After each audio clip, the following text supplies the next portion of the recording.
26 décembre 2025. Mesdames et messieurs, bonsoir et bienvenue dans votre émission l'Afterwork, votre émission où nous décryptons pour vous l'actualité politique, culturelle, sportive, sans oublier le fait de société. Justement, pour conduire cette émission, je serai en compagnie de nos chroniqueurs maison, Hospice et Damien. Chers confrères de la maison, bonsoir. Bonsoir Samuel, amis fidèles téléspectateurs de Canal 2 Star.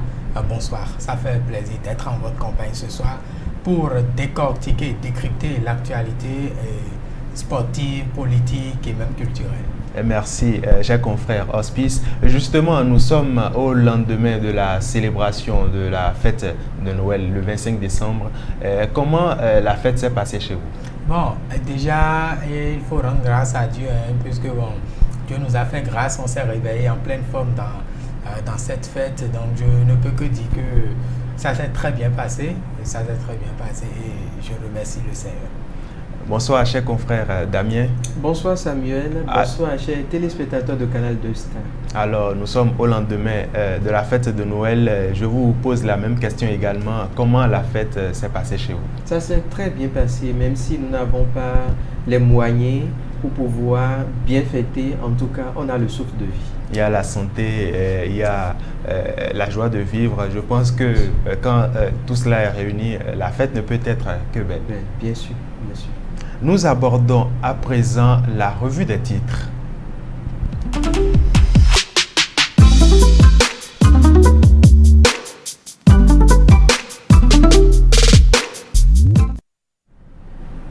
La campagne électorale pour les élections législatives et communales de 2026 que nombre de citoyens attendaient avec enthousiasme s'est ouverte aujourd'hui et justement plusieurs quotidiens en parlent. Élection couplée du 11 janvier 2026 au Bénin, la campagne électorale officiellement lancée nous apprend le matinal et à cette occasion, Saka Lafia formule plusieurs prescriptions.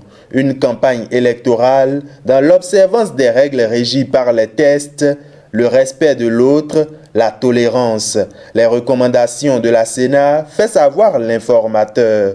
Le quotidien 109, qui est aussi au parfum du lancement officiel de la campagne électorale, nous révèle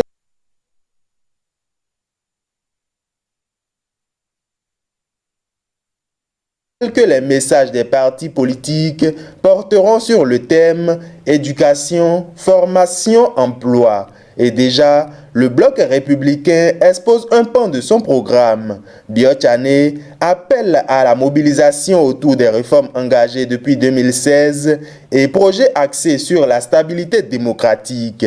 Le BR, pour une législature d'impact et de confiance, nous rapporte Décryptage Info.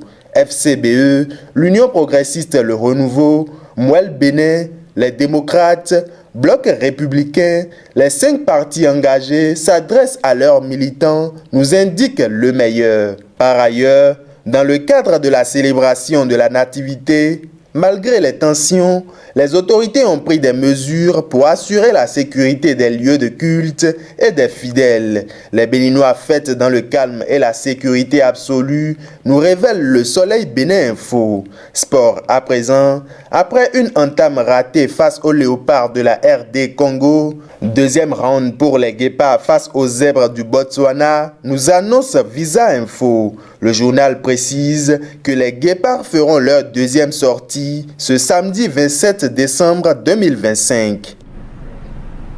Voilà donc, chers téléspectateurs de Canal 2 Star, l'essentiel à retenir de la revue du jour. Et justement, vous avez certainement entendu parler de cela dans la revue. Le président de la Sénat, Saka Lafia, vient de lancer officiellement le démarrage des campagnes électorales pour le compte des législatives et communales. Et justement, chers confrères de la maison, je me tourne vers vous, Hospice. Comment accueillez-vous ce lancement des campagnes?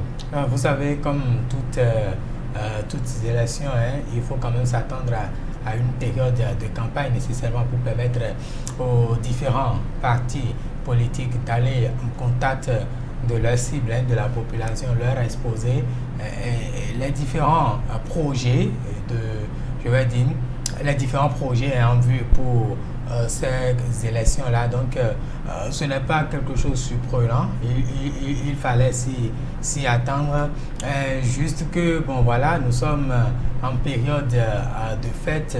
Les élections également, bien vrai, les élections, c'est bien sûr le 11 janvier, mais cette période de fête coïncide, voilà, avec le lancement de la campagne. Bon, je me demande, est-ce que la population vraiment pourrait quand même être en mesure comme cela. Est-ce qu'ils vont vraiment se déployer pour parce que, la campagne? Là où nous sommes maintenant, là, bon nombre se soucie de comment fêter, comment entrer dans la nouvelle année et tout ce qui va avec. Donc je me demande, est-ce qu'ils auront la tête vraiment à la campagne? La question reste ouverte. Mais qu'on le veuille ou non, c'est déjà lancé et la population, je vais dire, les partis politiques sont déjà mobilisés pour commencer les tournées dans les différentes villes et différents villages du pays.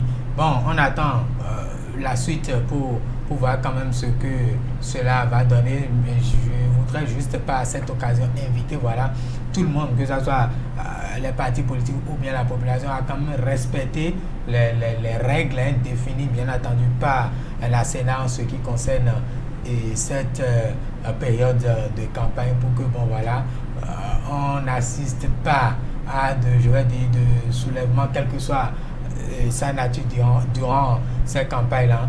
Bon. Le président de la Sénat a justement appelé tous les citoyens à la sérénité, voilà, au savoir vivre ensemble et aux bonnes pratiques, justement. Justement, et c'est ça même, je pense que c'est ça même l'essentiel, hein, parce qu'après tout, c'est le même pays, c'est le Bénin, il n'y a pas, je vais dire, en tout cas, après tout, c'est le Bénin qui gagne, comme on a l'habitude de le dire bien vrai. Il s'agit des élections et que chacun va vouloir quand même porter son parti haut. Mais je rappelle également que nous ne sommes pas différents l'un de l'autre, que vous soyez du nord, sud, de l'est ou bien de l'ouest. Nous formons un seul pays. Donc, à la suite du président de la Sénat, j'invite chacun également au calme, à la sérénité et également de cultiver la paix, d'œuvrer pour la paix afin que nous puissions contribuer d'une manière ou d'une autre au développement de notre pays, le Bénin. Contribuer au développement de notre pays, le Bénin. Cher confrère Damien, voilà, le lancement des campagnes a été effectué aujourd'hui. Ça se mêle un tant soit peu aux fêtes de fin d'année. Et justement, comment vous avez accueilli ce lancement? Et je dirais que ce lancement vient à point nommé parce que nous sommes en période de fête, en période de fin d'année. Et voilà que la campagne a été lancée. Et c'est une occasion aux partis d'offrir ou bien de faire passer leur message à la population. Et aussi en cette période de fin d'année, ça leur permet aussi de partager des vivres. Parce qu'en période disons, en campagne, il y a les partis qui offrent, qui partagent des vivres à la population. Donc, aider quand même les populations à mieux fêter, à mieux aborder la nouvelle année. Très bien, très bien. Parce qu'en cette période où tout va de pire en pire, je dirais qu'il y en a d'autres, les moyens qui ne détiennent vraiment pas les moyens pour pouvoir fêter. Donc, cette campagne vient vraiment à point nommé pour pouvoir soulager la population en cette période de fête. Et justement, Hospice, nous avons 2 semaines devant nous pour les campagnes. Et les thèmes qui seront abordés, justement, c'est éducation, formation, emploi. Que pensez-vous de ces thèmes-là, justement, qui seront abordés lors des campagnes? Éducation, formation, emploi. Et justement, je précise qu'il y a 5 partis en lice: FCBE, UP Le Renouveau, Mouel Bénin, BR, les démocrates. Voilà tous ces partis-là, 5 partis en tout qui sont en lice pour les élections législatives et communales. Et le thème, je le rappelle, c'est encore éducation, formation, emploi. Voilà, éducation, formation, emploi. 3 mots, oui, 3 mots, mais qui pratiquement, se complètent. Effectivement. Éducation, la formation et l'emploi. L'éducation commence bien sûr depuis la maison. Vous voyez, ça commence depuis la maison. Et après, bon, il y a la scolarisation, la formation, tout ce que nous recevons dans la vie comme formation et autres, et puis l'emploi. Moi, c'est ça qui m'intéresse beaucoup plus parce que, vous savez, la jeunesse, hein, qu'on le veut ou non, du moins, la jeunesse, c'est la relève de demain. Donc, quoi qu'on en dise, il faut quand même permettre l'insertion, l'insertion professionnelle des jeunes aujourd'hui. Et avant d'être inséré sur le marché de l'emploi, il faut quand même une formation. Effectivement. Il faut une formation. Il faut avoir un bagage, un certain bagage intellectuel. Avant d'aller sur le marché de l'emploi. Et quand vous ne détenez pas une très bonne éducation, quand je parle d'éducation, je parle de tout ce qu'il y a autour également, non seulement l'éducation que vous avez reçue à la maison, mais également l'éducation que vous recevez à l'école ou bien dans les centres de formation. Donc avant quand même de bénéficier d'une quelconque formation, il faut nécessairement être bien éduqué, si je peux le dire ainsi. Donc je le disais, c'est 3 mots qui se complètent. Maintenant, la Sénat, je ne sais pas si c'est la Sénat qui a choisi le thème, mais je dirais que la Sénat a quand même bien fait de choisir ce thème-là. Et c'est autour de ce thème central maintenant que les partis politiques vont quand même essayer, je ne parlerai pas de sensibilisation, mais quand même ils iront au contact des populations pour quand même essayer de les convaincre sur leur projet pour améliorer ces secteurs-là, l'éducation, la formation et l'emploi. Justement, et c'est ce qui préoccupe un bon nombre de jeunes aujourd'hui. Ce que je vais simplement dire, c'est en matière de communication, il faut de bonnes stratégies. Oui. Vous pouvez avoir un bon projet, de projets innovants, mais quand vous n'avez pas de très bonnes stratégies de communication, oui, ça ne va pas aboutir. Donc, c'est l'occasion pour les partis politiques quand même de penser, d'innover, afin d'impacter une fois sur le terrain. Quand on parle d'emploi, ça touche beaucoup de jeunes. Vous savez aujourd'hui qu'il y a assez de jeunes quand même qui sont au chômage, malgré le fait qu'ils aient des diplômes, ils sont au chômage. C'est un grand défi. Je pense que ce thème-là vient à point nommé pour quand même toucher du bout du doigt le problème réel des citoyens aujourd'hui. Justement, ça. Et je pense que cette année, le discours doit normalement changer parce qu'on a assisté à des campagnes électorales dans ce pays où les représentants des partis politiques, une fois en contact avec la population, je vais dire, c'est seulement des promesses sur promesses. Vous savez, une fois qu'on sera là-bas, on va vous faire telle chose, on va vous faire telle chose. Mais après l'élection, ces acteurs-là deviennent, je vais dire, ils disparaissent. Voilà, c'est le mot approprié. Donc je pense quand même que mais est-ce que ce n'est pas en partie au fait que c'est vrai, ils avaient une certaine vision du point de vue de leur position, mais une fois là-bas, ils trouvent que la vision qu'ils avaient n'était pas exactement ce qui était en ce temps-là. Et je pense que je l'ai dit sur ce même plateau, je pense, une fois que vous allez là-bas et vous constatez que, vous avez un objectif A avant d'aller là-bas, mais arrivé là, vous constatez que avant d'atteindre cet objectif A, il faut d'abord passer peut-être par un autre point, un autre objectif. Mais il faut faire un comeback. Le retour nécessaire, ce n'est pas celui-là qui a été choisi dans la circonscription électorale, mais ils ont des porte-parole. Il faut quand même un retour, un retour, pour ne serait-ce que informer la population. Je ne dis pas que la population doit être informée de chaque geste de ces élus-là, mais quand même, il faut avoir la manière de faire comprendre à la population, nous n'avons pas perdu de vue l'objectif promis ou bien l'objectif visé, mais quand même, avant d'atteindre cet objectif, il faut passer par telle chose. Là, la population peut-être va se dire, cette personne-là n'a pas quand même, ce n'était pas des paroles lancées en l'air durant la campagne électorale. Donc, je l'ai dit, il faut quand même de temps en temps un retour pour informer et la population sur tout, je vais dire tout ce qui concerne leur projet. Bon, maintenant, quand je reviens sur le thème, je pense quand même que la Sénat a bien fait de choisir surtout ces secteurs-là pour pouvoir quand même je vais dire, entretenir voilà, la population, les différentes couches de la population. Je pense qu'à base de ce secteur-là, les partis politiques ont le nécessaire, ce qu'il faut quand même pour pouvoir avoir un bon projet.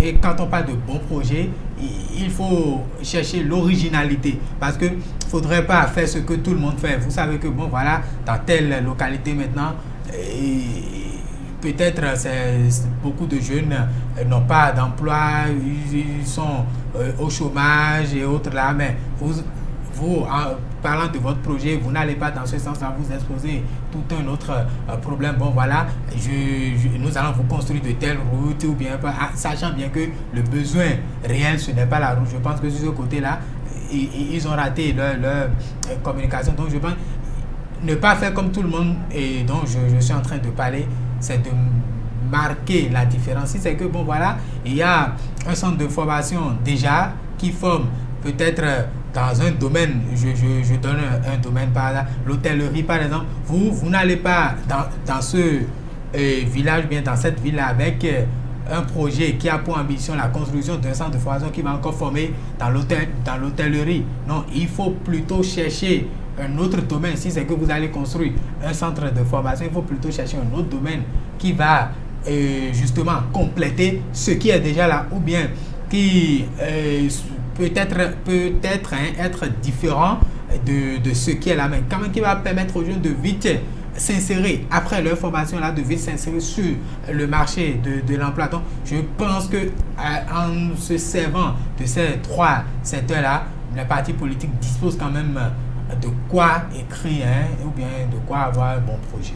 Voilà, cher confrère Damien, tout le développement du confrère Hospice sur l'impact de ces secteurs-là, sur l'avancée de la campagne, les avancées que l'on pourrait connaître quand même dans ces secteurs-là.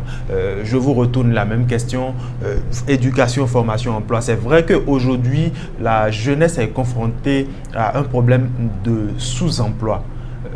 La difficulté de l'insertion professionnelle après les diplômes, comment trouver un emploi aujourd'hui, c'est un peu difficile pour la jeunesse. Et justement, ces secteurs-là ce thème-là a été choisi pour la campagne électorale, éducation, formation, emploi. Est-ce que vous trouvez que ces thèmes-là sont choisis à dessein pour résoudre le problème de la jeunesse aujourd'hui? Bien sûr, je dirais que ce thème a été choisi à dessein pour résoudre le problème de la jeunesse. Parce que moi, je dirais qu'après s'être élu, est-ce que c'est sur ce thème que ces élus vont travailler? Si c'est sur ce thème qu'ils vont travailler, alors c'est bien. Disons le côté emploi. Parce qu'il y a plusieurs jeunes aujourd'hui qui ont leur master, les doctorants, qui ont leur doctorat, et puis ils sont tous à la maison, à la quête de trouver un bon emploi dans le domaine où ils ont étudié. Ils sont à la maison, et puis il y en a d'autres même qui se cherchent en faisant de l'entrepreneuriat. Quand ils trouvent quelque chose, ils se jettent dedans. Quand ils trouvent quelque chose, ce qui n'est pas bien. Donc si de là, ils peuvent penser à l'emploi des jeunes, et puis les jeunes qui ont étudié dans tel ou tel domaine puissent trouver un emploi qui concorde dans quoi ils ont étudié, ce serait bien, ce serait vraiment bien. Voilà, ce serait bien que cette campagne qui est axée sur le thème éducation, formation, emploi puisse permettre aux acteurs concernés de pouvoir quand même résoudre, ne serait-ce qu'un temps soit peu, le problème de la jeunesse qui est surtout axé sur la quête de l'emploi aujourd'hui. Chers téléspectateurs de Canal 2 Star, avant d'aborder à présent la rubrique sportive, nous allons faire un petit coucou à la régie pour la page publicitaire.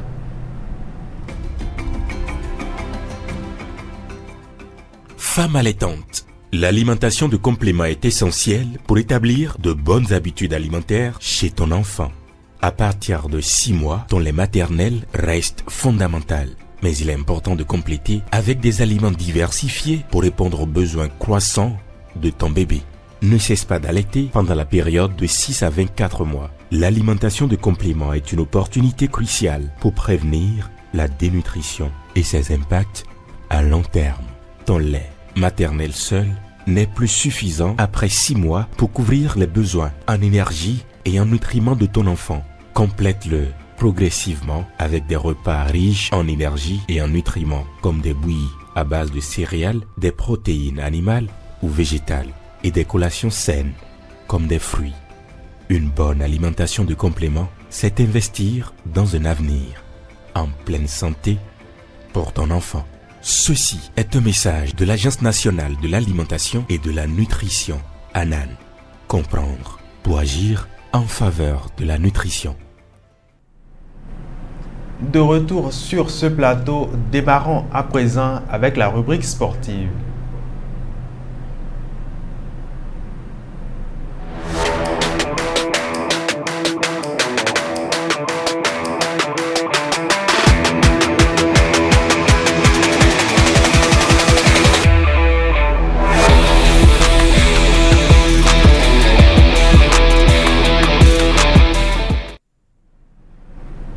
Voilà, nous parlons essentiellement football aujourd'hui et justement, cher confrère Hospice, que nous révèle l'actualité sportive aujourd'hui? Merci Samuel, et comme nous l'avons démarré depuis le 21 décembre dernier, notre actualité sportive de ces derniers temps tourne essentiellement autour de la 35e édition de la Coupe d'Afrique des Nations qui se tient au Maroc. Et pour le compte d'aujourd'hui, nous allons bien évidemment vous faire part des rencontres prévues pour cette journée, ou du moins des rencontres également qui sont déjà jouées pour le compte de cette journée.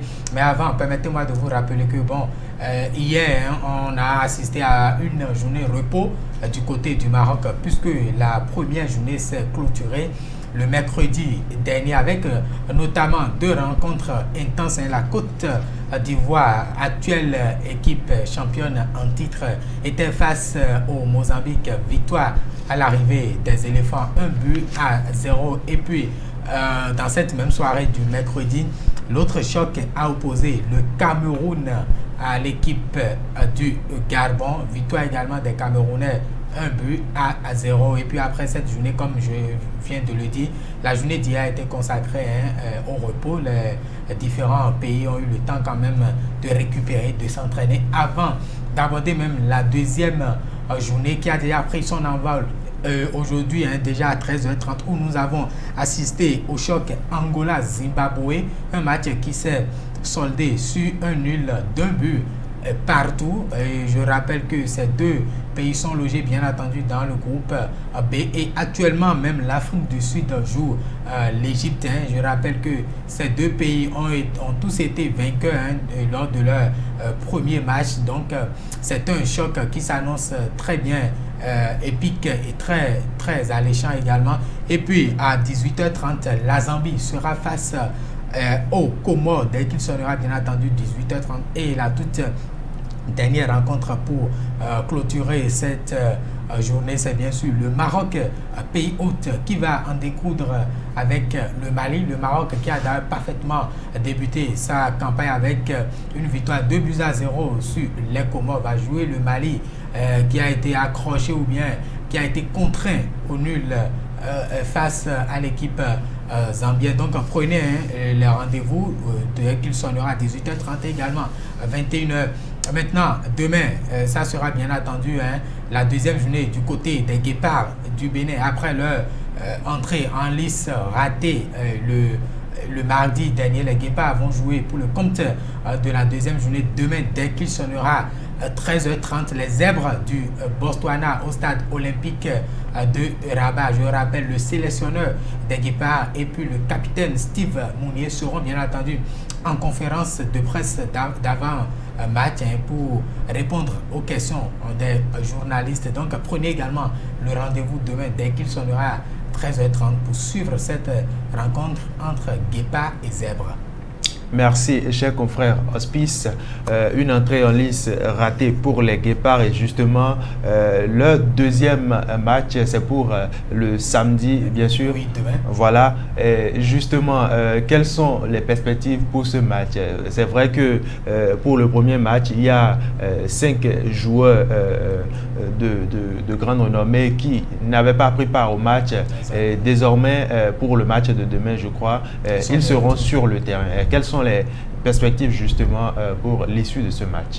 Vous savez, le coach il connaît son groupe et il sait ce qu'il faut pour pouvoir quand même avoir un bon résultat. Je ne peux pas tout de suite là parler de perspective, mais quand même je peux dire que bon voilà, avec cette équipe que l'on a vue le mardi dernier, avec ce même jeu également, ce même collectif, on peut espérer un bon résultat face aux Zèbres du Botswana qui aussi n'ont pas fait un mauvais match, et match du moins contre le Sénégal lors de leur entrée en liste, même si bon voilà, ils se sont inclinés sur le score de 3 buts à 0, mais quand même le Bénin part avec un léger avantage. Ce qui est difficile, c'est quoi? Quand vous n'avez jamais joué une équipe, il faut se méfier. Les deux pays ne se sont jamais affrontés, que ce soit en amical ou bien en compétition officielle. Donc c'est leur toute première rencontre. Il faut, je vais dire, faire très attention aux petits détails,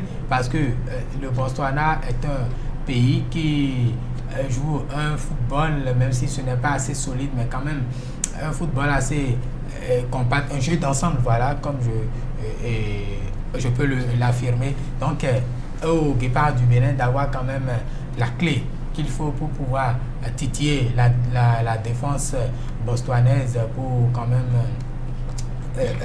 le serait emporter les 3 points, parce que c'est essentiel et important. Le Botswana et le Bénin totalisent chacun 0 point, parce que ces deux pays ont été battus durant leur première journée. Donc c'est un match à grand enjeu pour ces deux pays qui sont à la recherche de leur toute première victoire dans cette compétition. Donc je pense quand même que le Bénin n'est pas favori, voilà, pour cette rencontre. Justement, vous avez parlé de la compétence que l'équipe des Guépards a démontrée au début de cette CAN-là.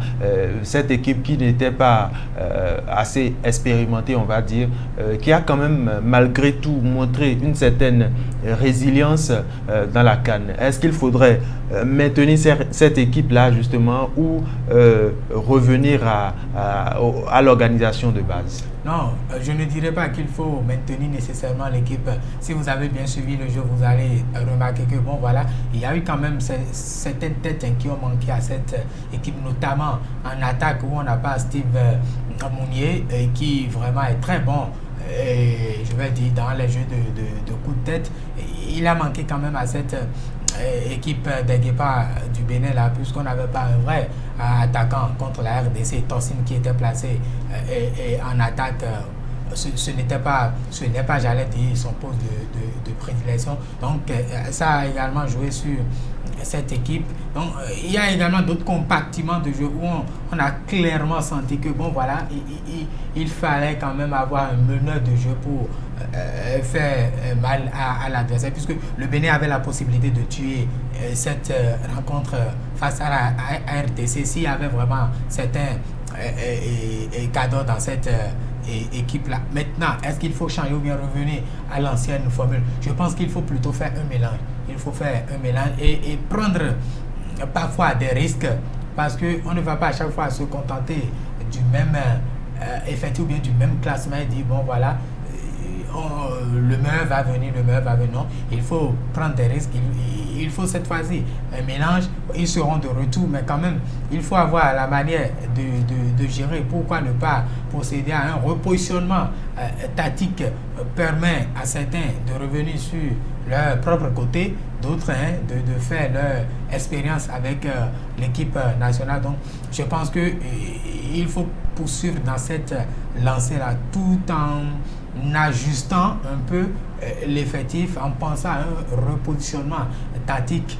Je pense qu'avec ça, on pourrait quand même assister à une victoire.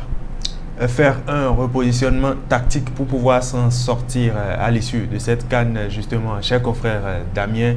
C'est vrai, vous n'êtes pas spécialiste des questions de sport, mais comment avez-vous apprécié le premier match des Guépards? Bon, comment j'ai pu apprécier ce premier match? Je dirais qu'ils ont fait de leur mieux. Maintenant, c'est demain et le deuxième match. Effectivement, je leur demanderai juste de se concentrer et de se donner le meilleur d'eux-mêmes.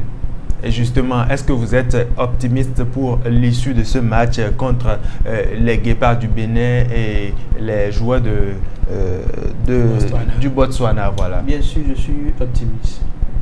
Donc, croisons les doigts pour que les Guépards nous essuient la honte, c'est ça, hein? Bien sûr, ils essuieront la honte parce que après le premier match déjoué, il y a plusieurs Béninois qui ont crié sur le toit, soi-disant, bon, qu'ils sont en train de nous donner la honte. Mais je pense que les cris... Mais ils se sont quand même bien défendus, hein, pour une équipe qui a été formée pour la circonstance. Je pense que le sélectionneur, justement, l'a quand même notifié. Il a dit qu'il est quand même fier de ses joueurs pour le résultat, malgré je ne refuse la pas, défaite mais ce n'est pas ce que nous attendons. Vous savez... On attend à ce qu'il gagne. Vous voyez, on attend à ce qu'il gagne et puis bon, ça a tourné autrement. En tout cas, pour cette fois-ci, pour demain, ils n'ont qu'à beaucoup se concentrer et puis donner le meilleur d'eux-mêmes. Ça va aller. Oui, allez-y. Moi, je suis peiné de lire sur les réseaux sociaux, Damien l'a évoqué, certaines personnes ou bien certains Béninois écrivent du n'importe quoi. Moi, je qualifie ça à du n'importe quoi sur les Guépards du Bénin, soi-disant on est fatigué, trop, c'est trop. Mais cela traduit quand même leur frustration, leur colère face à l'échec du Bénin. Vous ne pouvez pas comparer l'équipe du Bénin à certaines équipes. Vous ne pouvez pas comparer le Bénin, par exemple, aux éléphants de la Côte d'Ivoire. Vous ne pouvez pas comparer le Bénin et je vais dire, à l'équipe du Cameroun. Moi, je suis peiné, très même déçu de voir certains se prononcer, de manifester leur colère de cette manière. On peut toutefois manifester et d'une autre manière. Maintenant, tout observateur averti du football, celui-là qui connaît vraiment le football, après avoir suivi également le match, ne peut pas prendre son téléphone et écrire, je vais dire, lancer des propos comme on est fatigué. Tout observateur averti du football devrait normalement se réjouir de ce résultat-là que nous avons eu et de la part des Guépards. Vous savez, en matière de foot, la RDC et le Bénin, il n'y a pas vraiment de comparaison en tant que tel. On se souvient très bien que c'est cette même RDC-là qui a battu le Nigeria qui a surclassé les Guépards du Bénin 4-0 au Godswill Akpabio au Nigeria. C'est cette même équipe de la RDC qui a battu le Nigeria lors des barrages du mondial. Maintenant, c'est cette même équipe de la RDC qui a également sorti le Cameroun, toujours pour le compte de ces barrages-là. Donc, voir aujourd'hui le Bénin perdre 1-0, également sur quel but? Un but qu'on aurait pu éviter sur une erreur défensive bien attendue. Je pense quand même que le foot n'a pas été les mathématiques où 1 plus 1 a toujours été égal à 2. Non, il faut plutôt se réjouir de la performance. Oui, on est déçu. Ça aurait été peut-être contre le Botswana ou bien le Lesotho. Moi, je serais tout à fait d'accord avec ceux-là qui racontent du n'importe quoi sur la toile, mais quand même aller jusqu'à dire qu'il faut dissoudre l'équipe nationale à leur retour, je pense que c'est aller quand même trop fort. Donc il faut avoir la manière de manifester sa colère. On est tous supporters des Guépards, on supporte tous le Bénin, mais imaginez si chacun va se mettre à manifester sa colère de cette manière-là, à quoi nous allons assister. Un match se joue également psychologiquement. Vous ne savez pas, en faisant ce genre de publication, les joueurs également vont sentir une certaine pression notamment qui sûrement vont agir sur eux également. Et ce qui peut-être me fait également rire, ces mêmes personnes qui ont crié, bon voilà, on est fatigué, on est ici. Vous allez voir, en cas peut-être de victoire contre le Barça, ce sont ces mêmes personnes-là qui viendront dire, oui, mais justement, il faut dire que c'est cette victoire-là qu'ils attendent. Mais contre, ils ne sont pas là pour... Contre le Sénégal, vous ne pouvez pas vous attendre, je dis Sénégal, contre la RDC du moins, vous ne pouvez pas vous attendre à une victoire contre la Pourquoi pas? Contre la RDC. Pourquoi pas? C'est en cela que je dis que tout observateur averti du football, il y a une différence entre suivre un match de football et regarder un match de football. Parce que j'ai l'impression qu'il y en a qui suivent les rencontres, il y a d'autres qui regardent. Regardez justement sans prêter justement, attention. Ce sont de petits défauts techniques qui ont manqué au Guépard du Bénin pour quand même remporter contre les joueurs de la RDC. C'est là que je dis, il faut se réjouir de la prestation de cette copie livrée par les Guépards du Bénin. Après, peut-être, on pourrait pas parler de justement, mais si quand même, cela était couronné d'une victoire, on pourrait quand même exprimer à cœur joie notre joie quand même pour la victoire des Guépards. Vous ne pouvez pas me dire, prenez des vrais supporters. Quand je dis vrais supporters, ceux qui connaissent vraiment le football, prenez peut-être 100 supporters avant le match et demandez-leur entre le Bénin et la RD Congo qui va remporter. Et ça se manifeste, on voit ça même sur les toits et ça se constate lors des jeux pronostiques. Vous allez voir, quand on demande de pronostiquer, vous allez voir 1-0 pour la RDC, 2-1 pour la RDC. Cela voudra dire quoi? Que tout le monde s'attend déjà à une défaite. Moi, je ne dirais pas le contraire. Moi, je m'attendais à une défaite, mais pas une défaite de 1-0 et pas également à une prestation. Et je vais dire une prestation de telle manière des Guépards du Bénin. C'est pour dire quoi? Il faut féliciter les joueurs. Il faut également savoir manifester et son mécontentement. Tout le monde, nous avons tous manifesté nos mécontentements, mais d'une certaine manière. Tous les joueurs sur le terrain n'ont pas été mauvais, mais quand vous prenez tout un pays en général et vous lancez des propos qui ne sont pas même dignes des Béninois, vous pensez que c'est en critiquant ou bien en lançant ces propos-là que vous rendez service aux joueurs, mais non. Le Bénin, c'est pour nous. Quand ça va mal, il faut supporter. C'est dans ce pays en 2019, on a soutenu les Guépards. Ici en 2019, on a dit, ils ont été en quart de finale, ils ont fait ci, ils ont fait ça. On était tous contents. Maintenant que ça va de mal en pire, là, il faut également supporter. Je pense que les téléspectateurs l'auront compris.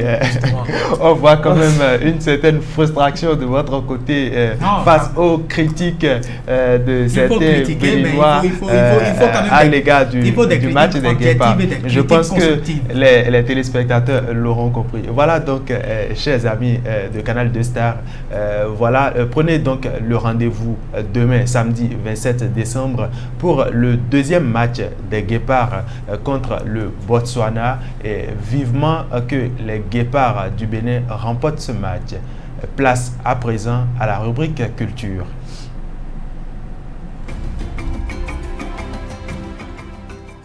Comment consommer de façon sûre les fruits et légumes? Avant de manger des fruits ou des légumes crus, assure-toi de bien les laver avec de l'eau propre et un désinfectant comme Aquatab.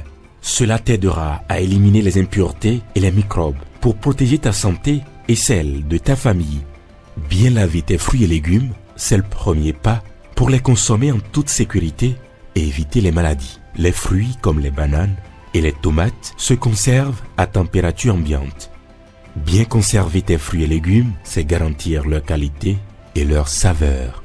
Consommer des fruits et légumes crus ou cuits, c'est une excellente habitude pour ta santé. Mais attention à la cuisson. Ne les fais pas cuire trop longtemps, car tu risques de perdre une partie de leurs vitamines et minéraux. Les légumes crus, comme les tomates et les oignons, sont délicieux et pleins de bienfaits pour ton corps. Manger des légumes crus ou légèrement cuits, c'est plein de vitalité. Prendre soin de la préparation et de la conservation des fruits et légumes, c'est prendre soin de toi, de ta famille et de ta santé à long terme. Ceci est un message de l'Agence nationale de l'alimentation et de la nutrition, ANAN. Comprendre pour agir en faveur de la nutrition. Chers téléspectateurs de Canal 2 Star, découvrons à présent ce que nous révèle la rubrique Culture du jour.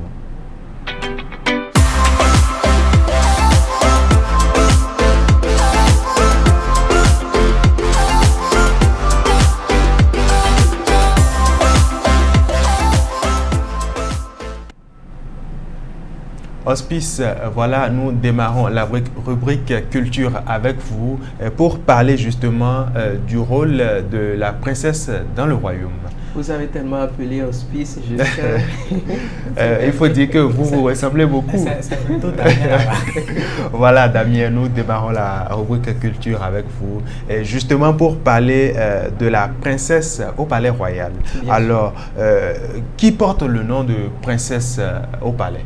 Disons, le titre de princesse est un symbole de responsabilité, de lignée et de noblesse. Vous voyez, il désigne une femme liée au pouvoir royal, soit par le sang, soit par la reconnaissance officielle du roi ou de la tradition. Eh bien, que signifie le titre de princesse à la cour royale?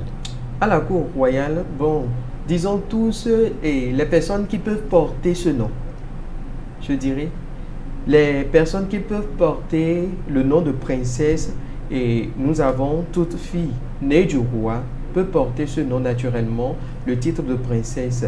Elle est princesse par le sang, héritière de l'histoire et des valeurs du royaume. Et justement, on voit des princesses qui sont ici issues du sang royal. On parle de princesses par le sang, justement. Qui sont les princesses par le sang, justement? Disons, c'est les filles du roi. Les filles officiellement du roi sont les princesses par le sang. De lignée directe. De lignée directe, bien sûr. Et les petites filles du roi peuvent-elles être appelées princesses également? Oui, certainement par la tradition. Elles peuvent être appelées princesses. Les filles des princes sont également appelées princesses. Toutefois, leur rang dépend de leur proximité avec le trône royal. Mais alors, la femme du prince, est-elle appelée automatiquement princesse ou est-ce qu'il y a des critères pour qu'on puisse l'appeler princesse? Non, elle n'est pas appelée princesse directement. Elle devient princesse seulement si son mariage est reconnu par le roi ou par les autorités traditionnelles du palais. Mais est-ce qu'il existe alors des princesses qui n'aient pas voilà, le lien de sang? Bien sûr, il en existe.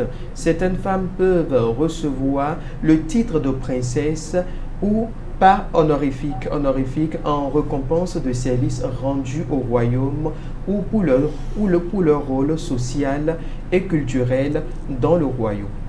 Mais voilà, quand on parle de princesse dans le royaume, est-ce que justement c'est juste un titre qu'on leur donne au palais ou est-ce que ça a une autre connotation?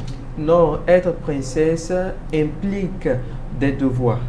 Préserver les traditions, incarner la sagesse, soutenir la cohésion sociale et contribuer au rayonnement du palais.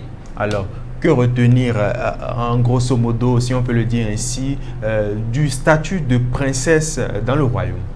Bon, au palais royal, on porte le nom de princesse par naissance, par alliance reconnue ou par honneur. Dans tous les cas, ce titre engage à servir la tradition et le royaume. Chers confrères Hospice, on voit quand même aujourd'hui de jeunes filles portant le nom de certains rois comme Béhanzin par exemple.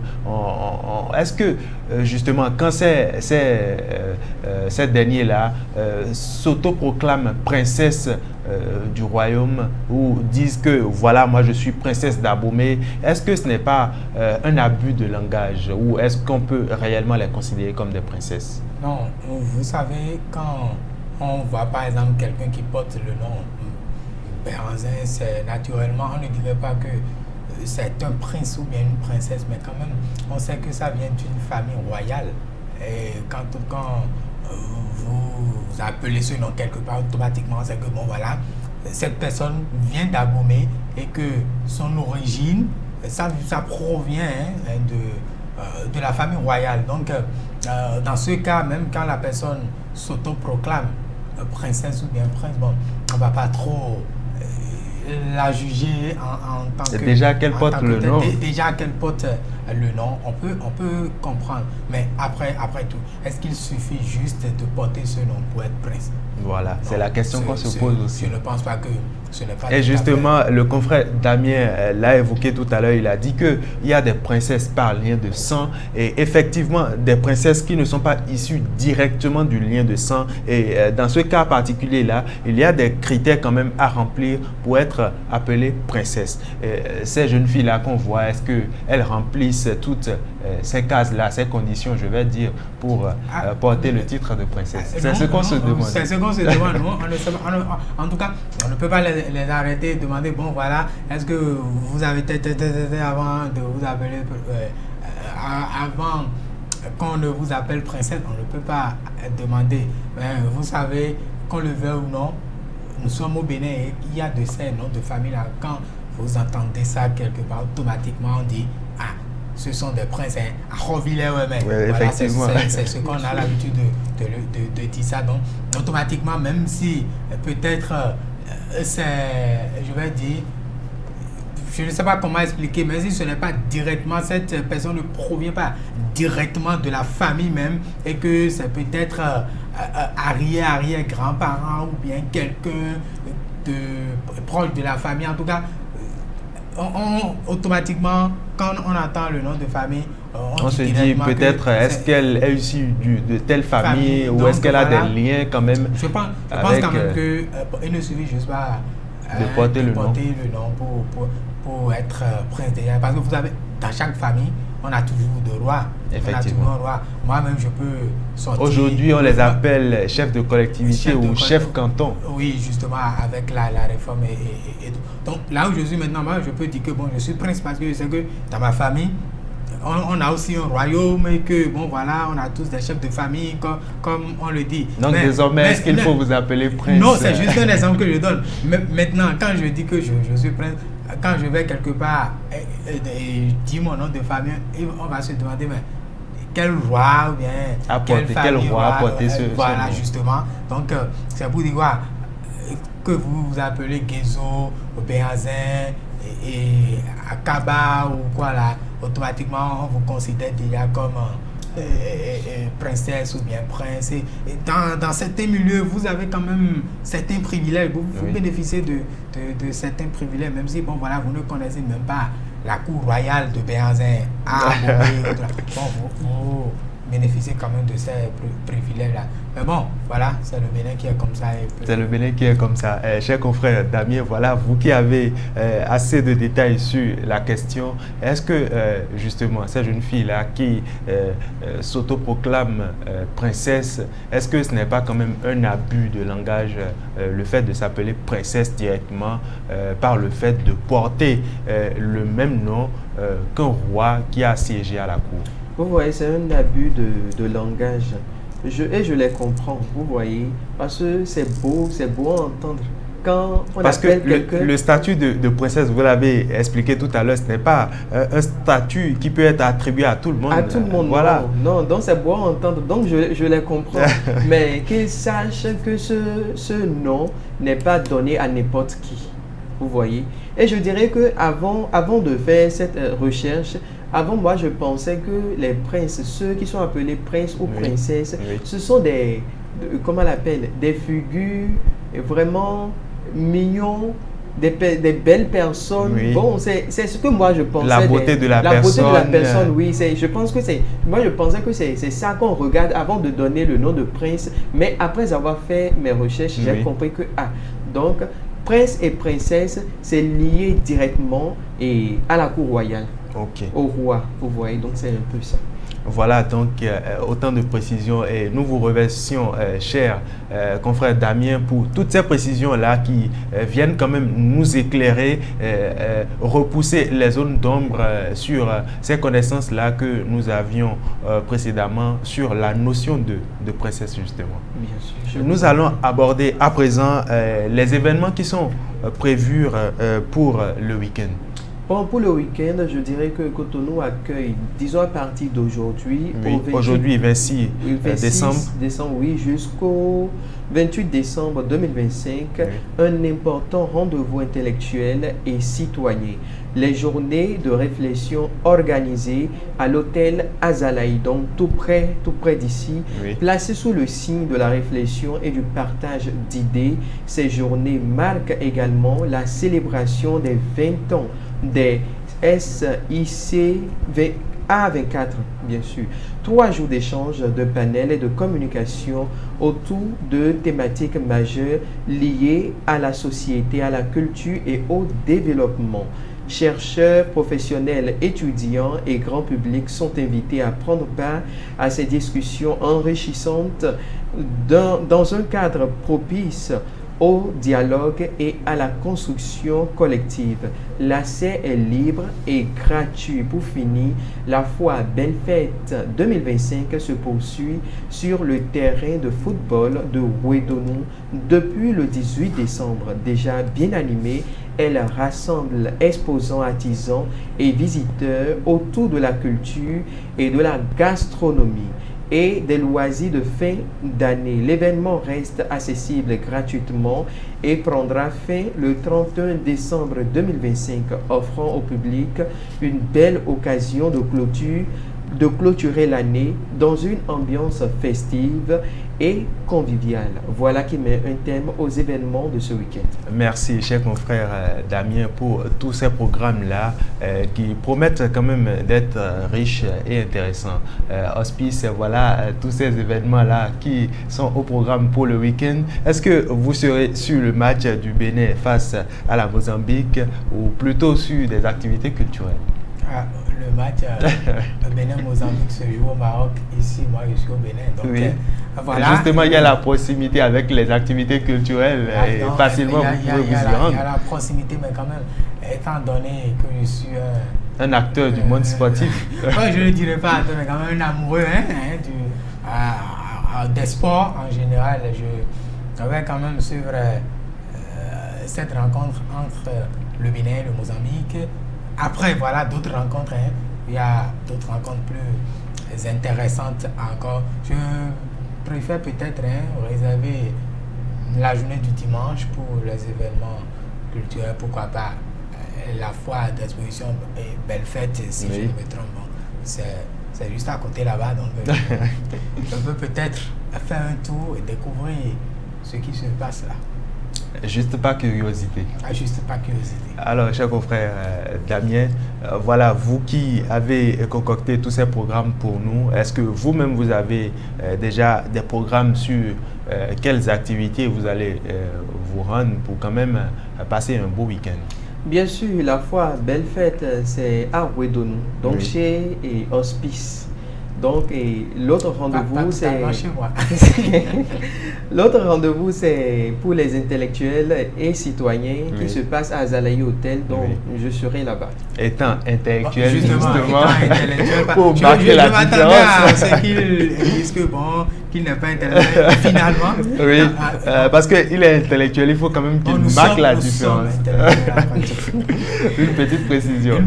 Nous sommes des intellectuels. En tout cas, je vous réserve plutôt pour Ouédonou et moi je serai à Azalaï Hotel.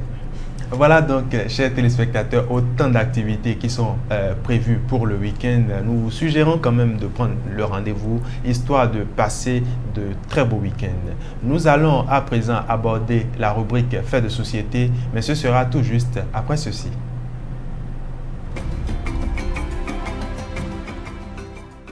Femme, dès la première heure après l'accouchement, donne à ton enfant le premier lait jaune, appelé colostrum. Ce lait est un trésor pour ton bébé. Il est riche en nutriments, en anticorps et en sels minéraux qui protégeront ton bébé contre les maladies et faciliteront l'élimination du méconium. Le colostrum est 10 fois plus riche que le lait mature en vitamines et assure la protection initiale du nouveau-né. Donne ton lait à ton enfant à la demande toutes les 2 à 3 heures. En cas de maladie, donne-lui plus fréquemment ton lait pour prévenir l'hypoglycémie et la déshydratation. Ne donne jamais d'autres liquides avant 6 mois. Ton lait suffit amplement pour la croissance et la santé de ton bébé. Mari, grands-parents, voisins, Soutenez la mère dans l'allaitement exclusif pour la santé de l'enfant. Ceci est un message de l'Agence nationale de l'alimentation et de la nutrition, ANAN. Comprendre pour agir en faveur de la nutrition.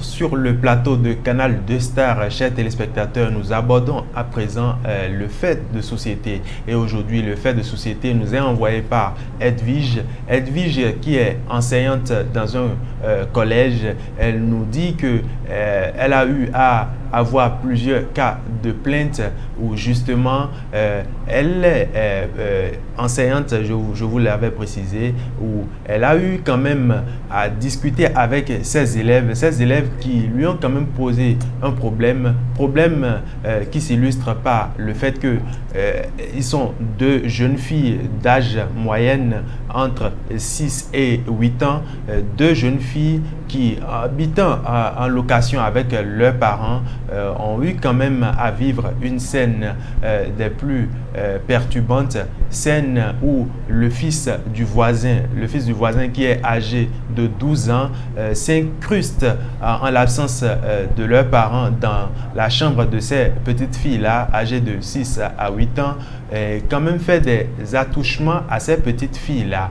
Après ces attouchements, il les menace de ne pas dévoiler justement ce acte-là qu'il commet avec eux. Il les menace et il leur dit de ne pas dévoiler cela, sinon il va justement leur faire des trucs qui ne seraient pas bien. Voilà, justement, il les menace pour éviter quand même que ces jeunes filles-là dévoilent justement ce qu'il fait avec elles. Et cette maîtresse-là qui, en discutant avec ces petites filles, vient aujourd'hui nous poser le problème et qui s'avère être très capital justement parce que en période de fête, les parents sont souvent occupés vers autre chose. Les enfants sont là, ils sont occupés à faire des préparatifs pour les fêtes, à organiser les trucs pour que les enfants puissent quand même passer de bons moments de fête. Voilà, chers confrères, la situation qui nous est posée aujourd'hui où le fils du voisin qui est âgé de 12 ans s'incruste en l'absence des parents du voisinage, s'incruste dans la chambre des jeunes filles pour faire des attouchements avec ces filles-là. Et justement, ce qui a attiré l'attention, c'est de petits écoulements que les parents, je vais dire la mère, a commencé à constater chez la plus petite de 6 ans et par la suite, elle a interpellé la grande et a remarqué que le même problème s'est posé avec la grande également. Voilà le problème que Edwige nous pose aujourd'hui. Edwige qui est enseignante dans un collège, voilà la situation qu'elle nous pose. Et justement, elle voudrait savoir quelle posture elle doit tenir pour quand même éviter que cela ne se répète. Parce qu'elle a précisé qu'elle a eu plusieurs cas de plainte de ce genre de situation-là. Cher confrère Damien, que pensez-vous justement de ce comportement-là et de la responsabilité des parents? Vous voyez, les enfants, c'est tout ce qu'ils voient, qu'ils veulent essayer. Ce qu'ils voient à la télévision, ils se disent forcément coûte que coûte, ils doivent essayer pour voir ce que ça donne. Donc, je ne les condamne pas, je ne condamne pas les enfants. C'est les parents que je condamne. Parce que c'est la responsabilité des parents qui est en jeu là, actuellement. Parce que si les enfants font quelque chose, normalement, les parents doivent être éveillés et voir, je suis en train de constater quelques comportements au niveau de mon enfant. Or, il n'était pas comme ça. Mais comment faire pour pouvoir l'amener à la raison? Donc, des fois, les parents sont dans l'ignorance et puis ils ignorent, ils abandonnent les enfants, ils se préoccupent de leur travail, ils se préoccupent des futilités des fois, ce qui n'est pas bien. Donc, la responsabilité, ça vient aux parents, ça vient vraiment aux parents. Donc, il faudrait que les parents se responsabilisent. Effectivement, vous dites que la responsabilité revient aux parents. Nous n'en disconvenons pas, mais là, le problème qui se pose, c'est que en l'absence de la mère, le mari, lui, il va au boulot, mais en absence de la mère, où elle part juste à côté pour prendre quelques condiments, pour préparer à manger à ses enfants, durant son absence, justement, les quelques minutes de son absence, c'est à ce moment-là que le fils du voisin s'incruste dans la chambre de ses filles pour leur faire des attouchements, justement. Voilà, la mère n'est pas présente, elle ne sait pas qu'un truc pareil se passe, et c'est arrivé à un moment où il y a, la petite a commencé par avoir des écoulements, où la mère, ayant vu les écoulements, se dit maintenant, bon voilà, qu'est-ce qui se passe? C'est ça justement qui a attiré son attention. Sinon, c'est pas qu'elle était au courant, voilà, ça se passe dans son dos. Comment est-ce qu'elle peut faire dans ce cas-là? Il faut une surveillance éducative renforcée au niveau des enfants. Au niveau des enfants, pour que cela ne se répète plus. Parce que le pire est déjà arrivé. Disons que les enfants maintenant, est-ce qu'ils sont là maintenant? Est-ce que ces enfants sont vierges? Là, je peux dire que ces enfants sont déviergés. Donc le pire est déjà là. Maintenant, il faut une surveillance éducative renforcée. C'est tout. Voilà, cher confrère Hospice, l'enfant du voisin, il est âgé de 12 ans, donc plus âgé que ces petites filles-là. Les petites filles, il y a une qui est âgée de 6 ans et l'autre de 8 ans.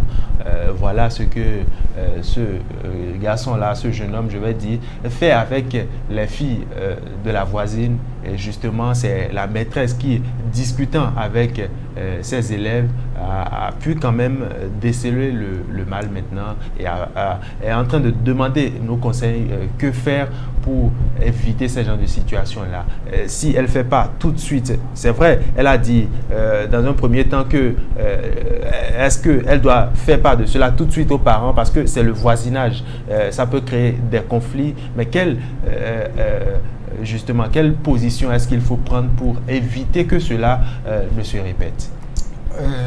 Moi, j'ai bien envie de voir la maîtresse et de lui poser quelques questions, bien la mère même des enfants, et d'avoir quelques éclaircissements. En ce sens que, il y a d'abord quelle relation entre, je vais dire, les enfants qui ont été victimes de cet acte-là et le voisin ou bien l'enfant du voisin en question. Il y a quelle relation entre... C'est la cohabitation. C'est la cohabitation. Vous savez, entre voisins, il y a les enfants qui s'amusent par moment. On parle de cohabitation. Oui. Je ne peux pas être dans une maison, quitter peut-être... en tout cas, je ne peux pas être dans une maison et que sans, je vais dire... est-ce que je vais parler de préalablement averti, mais quand même un intrus ne peut pas venir dans ma chambre sans que je ne lui autorise. Est-ce que vous comprenez un peu ce que je veux dire? Soit c'est que, vous venez de le dire, ces enfants ont l'habitude de s'amuser ensemble et ont déjà l'habitude de se fréquenter, c'est-à-dire les filles vont déjà chez le garçon en question et pareil, vice-versa. Donc le garçon également vient chez les filles pour s'amuser et autres là. Maintenant, vous avez deux filles, une fille de, je vais dire deux filles entre 6 et 8 et un jeune homme de 12 ans qui s'amuse. Vous, en tant que parent, vous devez être sur vos gardes parce que à partir de 12 ans, c'est une période où l'adolescent ou bien l'enfant a envie de tout essayer. Et dans ce cas, on parle d'un homme et d'une femme. C'est comme de l'EMA, pôle nord, pôle sud, comme on a l'habitude de le dire. Ce ne sont pas justement encore des hommes et des femmes, ce sont justement des garçons et des filles, ce sont des enfants. Justement, Damien vient d'évoquer tout à l'heure, tout ce que les enfants voient aujourd'hui, que ce soit sur les réseaux sociaux ou bien les bandes dessinées, ils ont bien envie de tout essayer. Et justement, la tranche d'âge entre 12 et 14, c'est une période qui joue beaucoup sur les enfants. Vous allez voir votre enfant développer certains comportements que vous-même, vous serez étonné de lui-même. Maintenant, après tout, Damien vient d'évoquer un problème. Il s'agit d'une question d'éducation. Moi, je vais très bien accuser l'enfant qui commet l'acte là également, parce que ce n'est pas tout qu'on essaye. Maintenant, quand je prends les parents même de l'enfant, quand l'enfant revient, il finit sa mission et il revient dans la chambre. Les parents n'ont jamais fait le constat ou bien n'ont pas constaté que bon, à tel moment précis, notre enfant n'est pas là ou bien, je ne sais pas, les parents n'ont jamais fait. Les parents n'ont jamais fait le constat. Ils se disent que les enfants sont sur la cour, qu'ils sont en train de s'amuser. Voilà. On ne peut pas s'attendre à une telle réaction venant des enfants, à de tels comportements venant dans le monde d'aujourd'hui. Des enfants. Dans le monde d'aujourd'hui, là, il y a plus, il y a la confiance, mais on ne fait plus confiance en tant que tel. Vous ne pouvez pas être à l'intérieur et laisser votre enfant dehors sous prétexte qu'il s'amuse avec les enfants sans pour autant venir jeter un coup d'œil de temps en temps. Non, mais le temps que peut-être vous laissez l'enfant dehors, vous retournez, beaucoup de choses peuvent se passer déjà. Et il y en a assez, il y a pas mal d'exemples qu'on peut citer. Donc dans ce cas, moi, je culpabilise également les parents. Quelle éducation ils donnent à cet enfant-là. Maintenant, les parents même n'ont pas constaté un changement de comportement au niveau de leur jeune garçon là pour pouvoir quand même le questionner sur cette... Vous savez, les parents, ils ont autant de soucis, la préparation des fêtes, et c'est ça, je dis, boulot, la préparation des fêtes. Vous savez, les fêtes, ce sont juste des moments de plaisir. Les fêtes vont passer. Mais ce que vous allez causer pendant cette période-là, ça va vous suivre, ça va rester. Et c'est ça qu'on est en train de voir là maintenant. Vous savez, les parents des jeunes filles peuvent porter plainte bizarrement. Et on ne va rien faire aux jeunes garçons de 12 ans, mais plutôt à eux, parents. Parce que qu'on le veuille ou non, ils sont responsables de ce que l'enfant l'a fait. Vous ne pouvez pas avoir un jeune garçon de 12 ans et lui laisser... Et une certaine liberté de la sorte. Tout le monde sait que cette tranche d'âge-là, c'est une période, je vais dire, c'est une zone, est-ce que je vais parler de turbulence, mais quand même, c'est une période où l'enfant développe des comportements, bien des choses. Voilà, c'est une période où l'enfant développe des comportements, il est en train de mûrir et il est tenté de reproduire tout ce qu'il voit. Cher confrère Damien, quel conseil pouvez-vous justement prodiguer à cette maîtresse-là qui se trouve confrontée à cette situation-là? Qu'est-ce qu'il faut faire justement pour ne plus avoir à ce que cela se reproduise des fois à venir? Vous voyez, cette maîtresse, du fait que les filles ont eu l'audace de venir lui raconter l'histoire, c'est déjà bien. C'est justement le rapport qu'elle a avec ses élèves qui a favorisé la venue de ces élèves-là vers elle pour quand même lui expliquer la situation. Moi, je lui demanderais de garder cette position, que c'est bien, parce qu'il y en a d'autres maîtresses ou bien d'autres enseignantes qui sont renfermées, qui sont rigoureuses, et puis les enfants aussi, de les aborder aussi, c'est vraiment difficile. Donc, je lui demanderai de garder cette position pour que les enfants, chaque fois quand ils ont un problème, ils n'ont qu'à se rapprocher d'elle rapidement et puis signaler. Et comme les parents ne sont pas là, ils ont quelqu'un qui peut les écouter facilement. Donc, elle n'a qu'à rester là, à jouer le rôle des parents. Si les parents ne sont pas là, à pouvoir, comment elle appelle, éduquer confortablement les enfants, lui ou bien elle est là, donc elle n'a qu'à garder juste sa position. Garder sa position d'écoute favorable pour les enfants.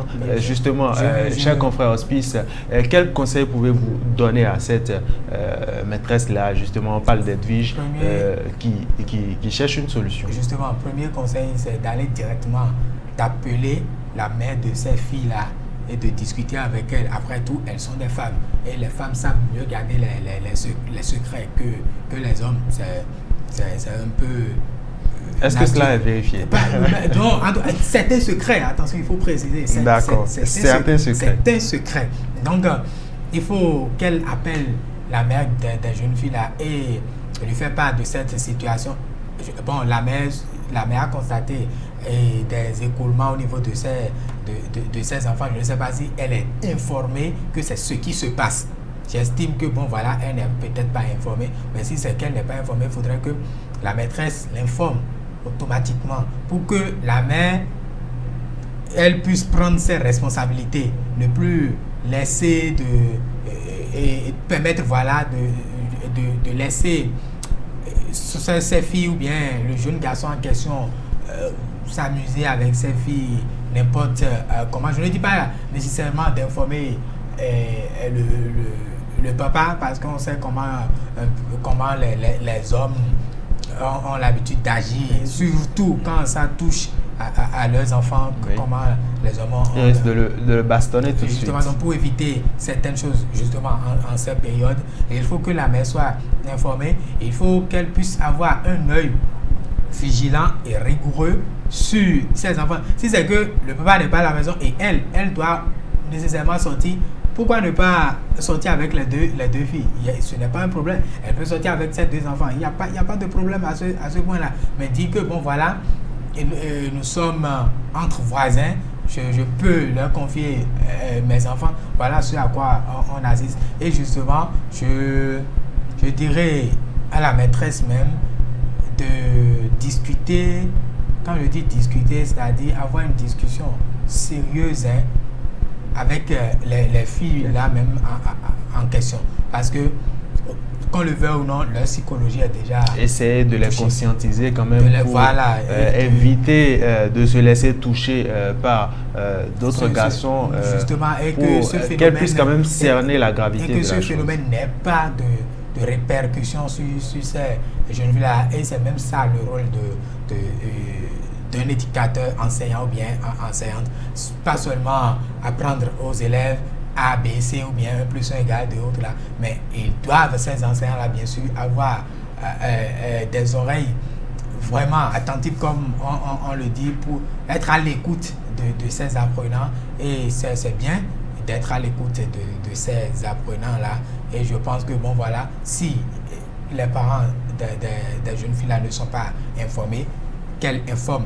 leur mère et qu'elles discutent entre femmes pour quand même trouver de solutions.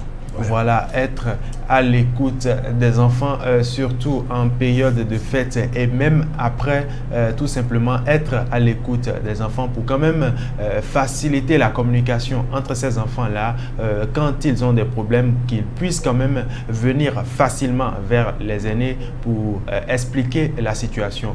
Voilà donc, chers téléspectateurs, les avis sur ce plateau. Vous pouvez quand même réagir sur les plateformes de Canal 2 Star pour apporter vos approches de solutions pour aider notre enseignante Edwige qui se trouve confrontée à cette situation et qui cherche les avis des uns et des autres pour quand même l'aider à faire ce que de droit.